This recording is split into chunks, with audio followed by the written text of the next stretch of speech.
मैं आपसे पूछूं कि भारत का सबसे पावरफुल एम्पायर किसने बनाया था और कैसे वो छोटा सा एम्पायर पूरे नॉर्थन इंडिया में छा गया। तो आज हम बात करेंगे मगध एम्पायर की। Hello everyone, welcome back to engineer academy. I am Poonam Sharma and today we are going to discuss about Magadh empire. Okay, Magadh empire जो है 16 महाजनपदास में से एक था। क्या था? 16 महाजनपदास में से एक था। धीरे धीरे करके मगध बहुत ही पावरफुल बनता गया और उस टाइम कौन सा टाइम पीरियड चल रहा था? 16th सेंचुरी बीसी चल रहा था। Magadh was the one of the 16 mahajanapadas of ancient India. It become the most powerful kingdom. धीरे धीरे जो है वो पावरफुल किंगडम बनता गया था। ठीक है, धीरे धीरे किंगडम पावरफुल बनता गया और बाद में इसी की वजह से मौर्य एम्पायर का जन्म हुआ। किसका जन्म हुआ? मौर्य एम्पायर का जन्म हुआ था। उस टाइम पीरियड उस समय का कौन सा चल रहा था? 16th century BCE, before common era. ठीक है, आई बात समझ? उसके बाद आगे समझते हैं मगध क्या है। मगध जो है वो 16 महाजनपदास में से एक था। ठीक है, मगध जो है धीरे धीरे करके इतना स्ट्रॉन्ग हुआ कि उन्होंने नॉर्थ के बड़े इलाके पर अपना रूल करना स्टार्ट कर दिया। ठीक है, उसके बाद उस समय की लोकेशन कहां पर थी? किसकी? मगध एम्पायर की लोकेशन कहां पर थी? साउथर्न पार्ट बिहार में थी और कुछ एरिया किसका था? झारखंड का भी कुछ एरिया था। फर्स्ट कैपिटल उनकी कहां पर थी? राजगीरा, या बोल सकते हैं राजगिरी। 5 हिल से वो 5 हिल से घिरी हुई थी। क्या थी? राजगिरी जो है वो 5 हिल से घिरी हुई थी, मतलब 5 पहाड़ थे जो नेचुरली प्रोटेक्ट किसको करते थे? राजगिरी को। जो भी उनके एनिमी थे, दुश्मन थे, जब भी कोई अटैक करता था वहां पर तो वो 5 पहाड़ नेचुरली उनको प्रोटेक्ट करते थे। ठीक है, सेकंड कैपिटल कहां पर थी? सेकंड कैपिटल थी पाटलिपुत्र में। पाटलिपुत्र कहां पर? पटना में। ठीक है, और ये गंगा नदी के किनारे थी। कहां पर थी? गंगा नदी के किनारे। आई होप आपको इतनी सी बात समझ आ गई होगी। तो अब हम आगे समझते हैं why did Magadh become so powerful. ठीक है,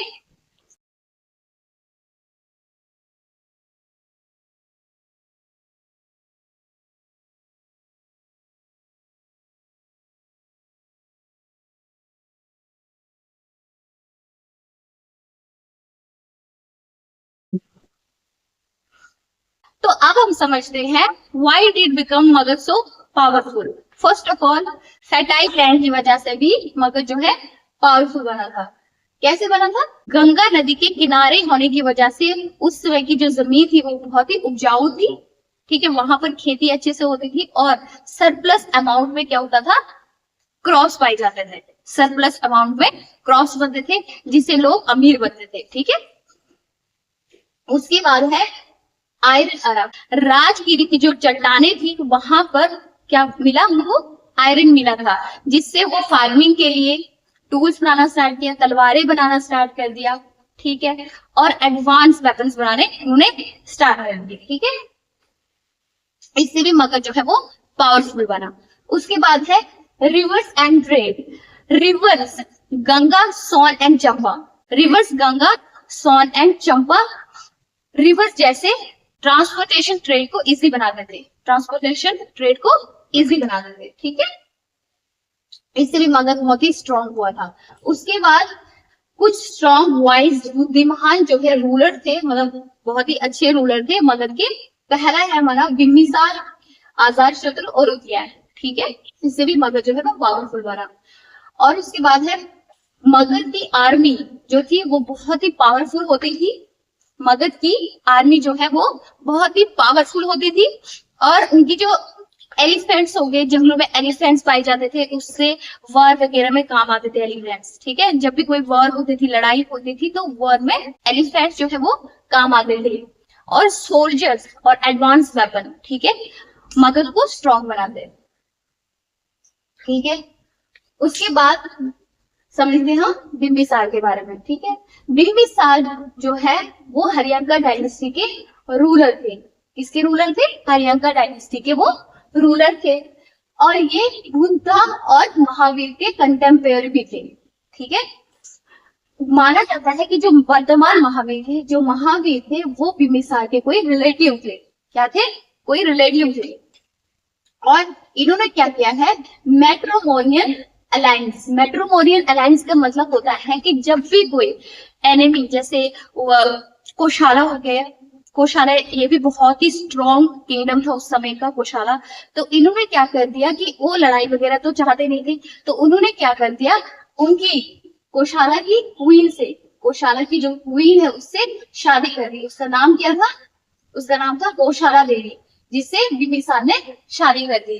ठीक है, और ये किसकी सिस्टर थी? प्रसेनजीत की वो सिस्टर थी। प्रसेनजीत कहाँ के रूलर थे? कोशाला के किंग थे। और इन्होंने अपनी बहन को दहेज में क्या दिया? काशी दे दिया। ठीक है, और उसके बाद उन्होंने दूसरी शादी की जिसका नाम था चेरला, जो कि लक्षस्वी प्रिंसेस थी। ठीक है, उसके बाद और शादी कर दी उसने। उसका नाम क्या था? खेमा उसका नाम था। और वो कहाँ की क्लैन थी? पंजाब की वो राजकुमारी हो सकते थे। फिर क्या हुआ कि जो बिंबिसार थे उन्होंने क्या किया है, जो सिन्हा, उन्होंने एक ऐसे रूलर थे जिन्होंने पहली बार क्या किया है? स्टैंडिंग आर्मी बनाई थी। खुद की आर्मी, उसे हम सिन्हाया बोल सकते हैं। ठीक है, क्या बोल सकते हैं? सिन्हाया बोल सकते हैं। ठीक है, उसके बाद जो उज्जैन के राजा कौन थे? चंद्र प्रद्योतक उज्जैन के राजा थे। उनको जॉइंटिस हो गए, तो वो बहुत बीमार हुए थे, बट उनके पास कोई ऐसा वैद्य नहीं था जो उन्हें ठीक कर पाए। तो बिंबिसार ने अपने वैद्य को, मतलब उनका पर्सनली फिजिशियन था, ठीक है, उनको किसके पास भेज दिया? चंद्र प्रद्योतक के पास भेज दिया। उसका नाम क्या था? जीविका उसका नाम था, उस डॉक्टर का, या उस समय के वैद्य जो होते थे उसका नाम क्या था? जीविका उसका नाम था। और यहाँ पर उन्होंने उज्जैन के राजा के साथ भी फ्रेंडशिप अलायंस करना स्टार्ट कर दिया।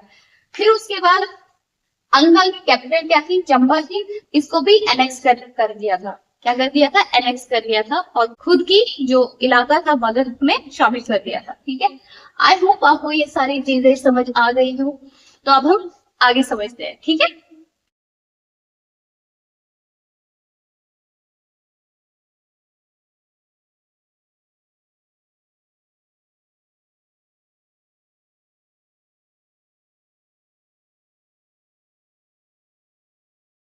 तो अब हम दूसरे रूलर के बारे में समझेंगे कि वो उन्होंने क्या क्या किया था मगध के लिए। ठीक है, जो अजात शत्रु थे उन्होंने कहां तक रूल किया था?